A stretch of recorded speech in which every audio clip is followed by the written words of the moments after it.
Say hello to a new friend on an old road. Take a two-lane trip of memories into mysteries unknown. Come along for the ride. Jim Hinckley's America. Jim Hinckley's America.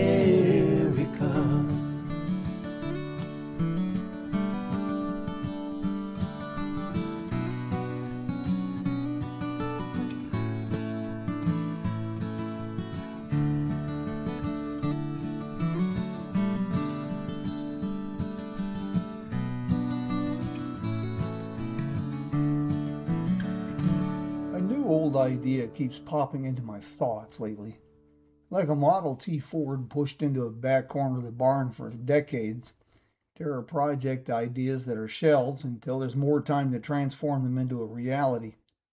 The seeds of this project were sown about 60 years ago and started to sprout in the mid-90s when my writing career was, just starting to pick up some steam. Back then, I pitched the concept to Chet Krause of Old Cars Weekly. I was writing for that publication at the time and had a few conversations with Chet that led me to believe that he was a man with a keen eye for stories that blended automotive history, the story of inventors and eccentrics, and technological innovation. In retrospect, I now see that rejection resulted from my inexperience. But Chet was a patient mentor. He liked the idea, he liked the concept, but gently nudged me toward other projects as he knew that I needed to hone my skills as a writer before tackling a book like Bathtubs, Birdcages, and Chevrolet. Now, fast forward a couple decades. Publication of Route 66 100 Years, Route 66 Anthology, my newest book, my 23rd book, actually. And then, since freelancing at Old Cars Weekly, I've written hundreds of feature articles for various publications, and I've written thousands of blogs for Jim Hinckley's America, as well as for the Kingman Tours website and associates such as Two Lane America and Route Trip USA, and for a diverse array of clients from Talisman Magic Marketing. But my book that I envision is Bathtubs, Birdcages, and Chevrolet. It was always in the back of my mind. Passion for the project was refreshed with interviews and discoveries made and museums visited over the years.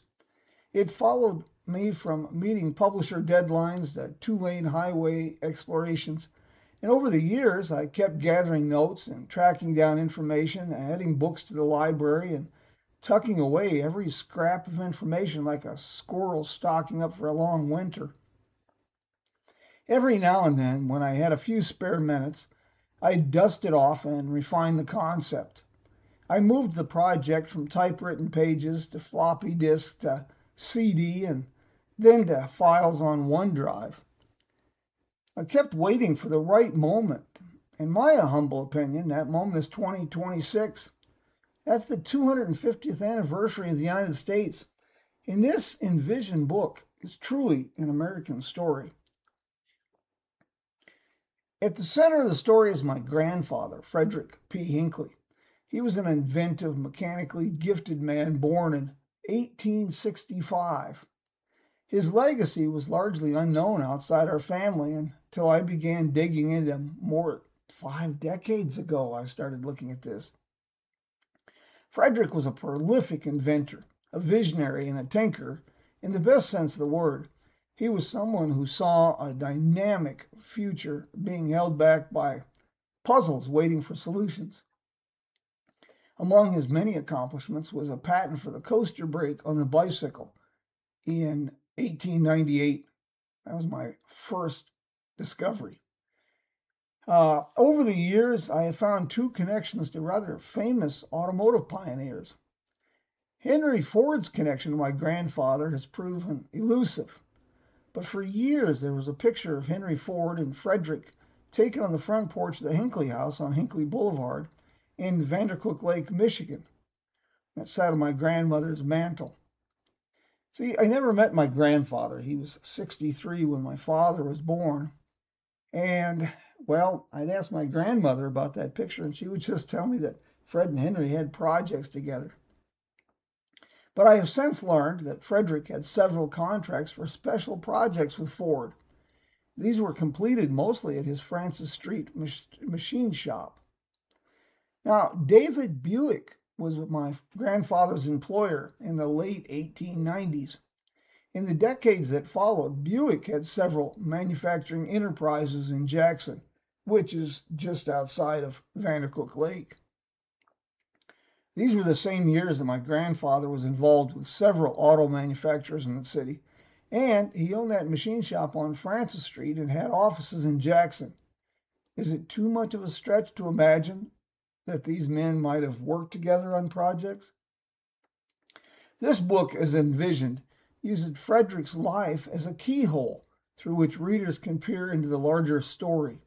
The chaotic, brilliant birth of the American automobile industry. It's a story of innovation, immigrants, a societal and technological paradigm shift of epic proportions. It's a story of fortunes made and lost. Simply put, it's an American story. And it's a series of new old ideas that are relevant today. Not many people know that the cornerstone for the American auto industry, and really the U.S. highway system, is the bicycle. So, as envisioned, this is where the book would begin. The bicycle mania that swept the nation in the 1880s and 1890s was no passing fad. It was a cultural revolution. Cities were reshaped, clothing changed, women gained mobility and independence, a tourism industry was born, a movement was launched to improve roads, dozens of factories and repair shops sprang up like dandelions after a spring rain. Many of the first car builders were bicycle mechanics and parts suppliers. Charles Duryea was a bicycle manufacturer with his brother, and they launched the first American automobile manufacturing company in 1893. Alexander Winton was a Scotch immigrant. He built his fortune with the manufacturing of bicycles before founding the Winton Motor Carriage Company. He played a role in the launching of Henry Ford's automotive endeavors, and in 1901 was one of the first people that attempted to drive an automobile across the United States. The Dodge brothers, Horace and John, they started their business with high-quality machine work, some of which was used by bicycle manufacturers. They also produced gearboxes for Ransom Olds and Henry Ford, and John Dodge was once vice president of Ford Motor Company. Henry Leland started his career as a precision machinist in an apprenticeship with Samuel Colt of Colt Firearms. He was involved with several bicycle manufacturers, and he played a role in the founding of Ford Motor Company. He was instrumental in the establishment of Cadillac, and he was the man behind Lincoln. Louis Chevrolet repaired bicycles, raced bicycles, manufactured bicycles before turning to automobile racing and manufacturing. The bicycle provided an entire generation of young inventors with hands-on experience in working with lightweight metals, precision bearings, chains, wheels, mass production techniques. Many of them made the transition to automobiles. This book that I've been dreaming of for so long would dive into that pivotal era of history. I envision the first chapters as a blending of bicycle advertisements, factory photos, catalogs, success stories, failures, and the transition to automobiles. Now that takes us to the manure crisis of 1895, a problem no one wanted to talk about. It sounds like a setup for a joke, a city drowning in horse manure. But by 1895, in most major cities, this was no laughing matter. Major cities were being suffocated by the byproduct of the tens of thousands of horses that were crucial for urban transportation. A New York City report noted that horses produced thousands of pounds of manure per day. Streets became cesspools of disease, odor, and flies, and urban planners feared city life was becoming unsustainable. Into this crisis stepped innovators and visionaries like Ransom E. Olds. Ironically, they saw the automobile as the solution for the pollution. This book, if I get it off the ground, will delve into how the manure crisis was a catalyst for the age of the automobile, specifically electric vehicles. The EV and its role in the establishment and development of the early auto industry could be an entire another chapter. Electric vehicles were the first ones, not the new ones. Long before Teslas and charging stations, electric vehicles ruled the American streets.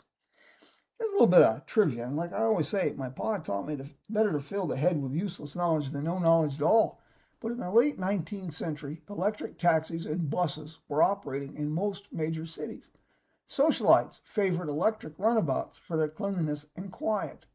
The first American pedestrian killed by an automobile was struck by an electric taxi back in around 1898.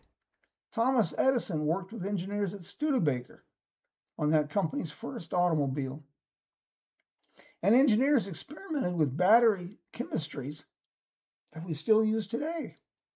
For a brief moment, it appeared the automobile would evolve along an electric path, but they were competing with steam-powered vehicles, not internal combustion. The book will also look at why that future didn't happen and how that past is shaping our transportation evolution today. The heart of the book will be the people, a rich, detailed tapestry of early manufacturers and the wild characters behind them. From the workshop inventors to the captains of industry, their lives intersected in surprising, complicated, and often dramatic ways.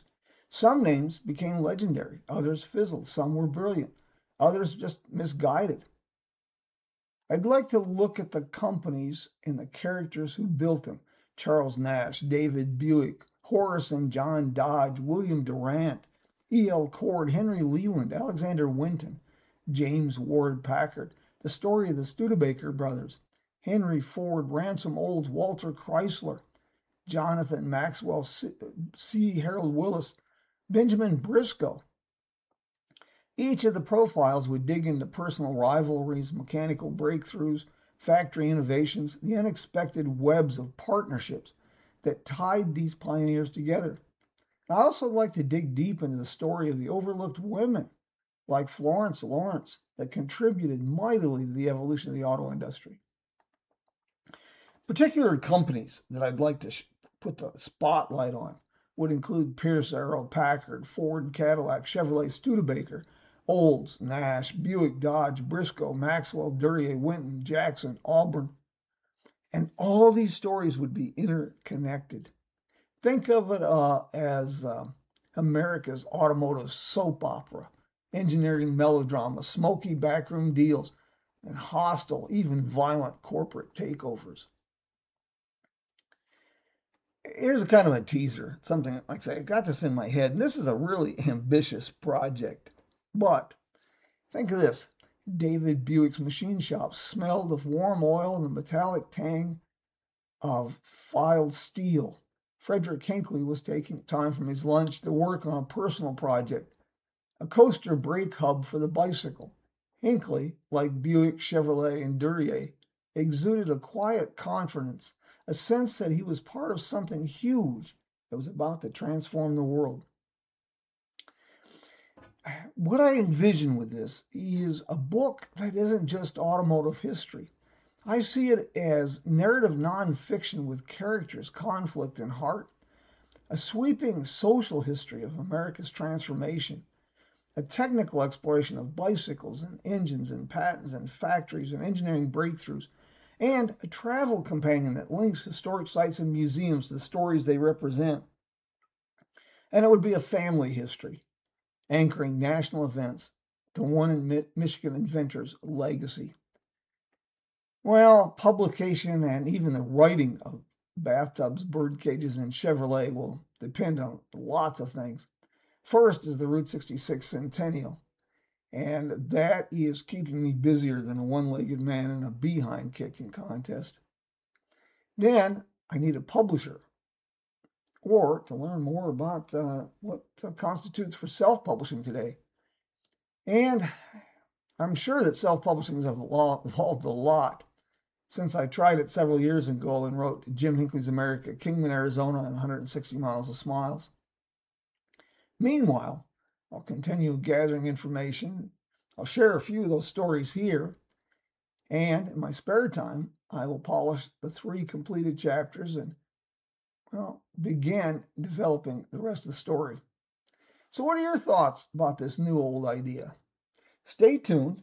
Become a follower of the Jim Hinckley's America website and our blog post, where I'll be talking about these subjects and sharing more about these amazing times and this interesting history. And don't forget, Coffee with Jim, the virtual diner, has moved to the Jim Hinckley's America YouTube channel. My friends, until we meet again, take care. Bye, Dios.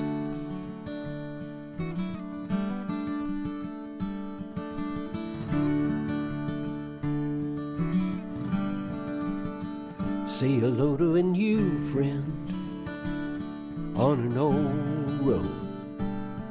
Take a 2-lane trip of memories into mysteries unknown. Come along for the ride. Jim Hinckley's America. Jim Hinckley's America.